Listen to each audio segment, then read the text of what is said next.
Hi, I'm Deneen, and I'm so glad you're here to spend some time together. Today, I'm presenting a math routine that I think you will really enjoy doing with your students, and this can be K high school. I think high school students would enjoy this. We would just use different sets of numbers. It comes to us from John Sangiovanni, who I've gotten to attend 3 workshops by him, and I've never been disappointed. This is called Daily Jumpstart for math class, and he has written one for elementary school, for middle school, and for high school. And I have all 3 books. Even though I'm just a little 4th grade teacher, I still have fun looking at what might be possible in those upper grades.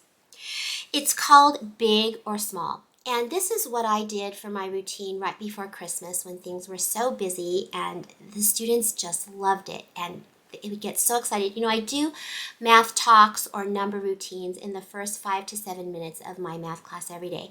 And this will be a really good one for you to do this next week or the next couple weeks, and it takes no preparation. Do you love the sound of that? Can you hear the angels singing? No prep.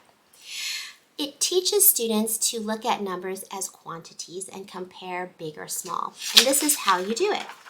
You simply put a number or a couple of numbers up. In this case, 73 and 48 are big when. When is 73 big?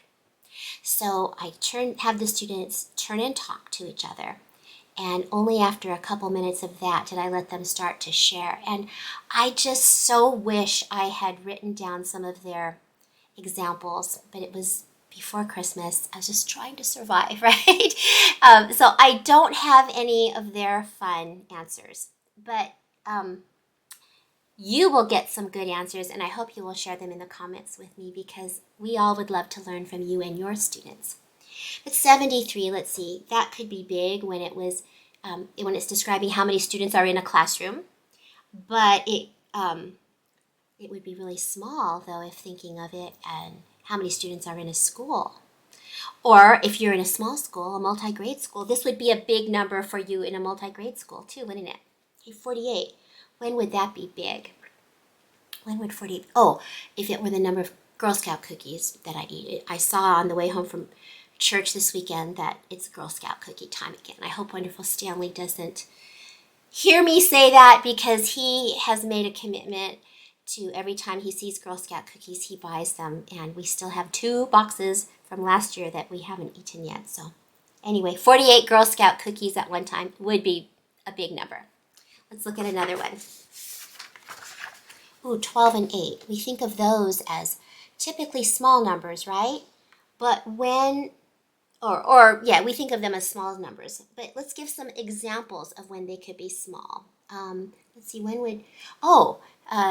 people in a baseball stadium. 12 would be a very small number. 8, what would be a small number of number 8? Oh, I can't think of one right now that would be fun, but I bet you can. Let's look at another example. Ooh, let's take some big numbers. 580 and 2,000. We think of these as big numbers, right? But when could they be small?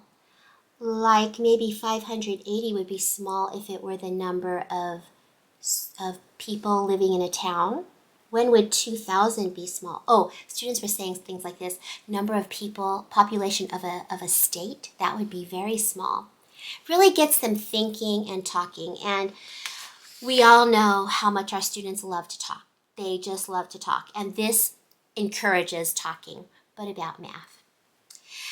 My brother-in-law, I'm dedicating this to you, George, is a loyal Dodger fan. And we love Christmas in the Matsuda family because we do a gift exchange.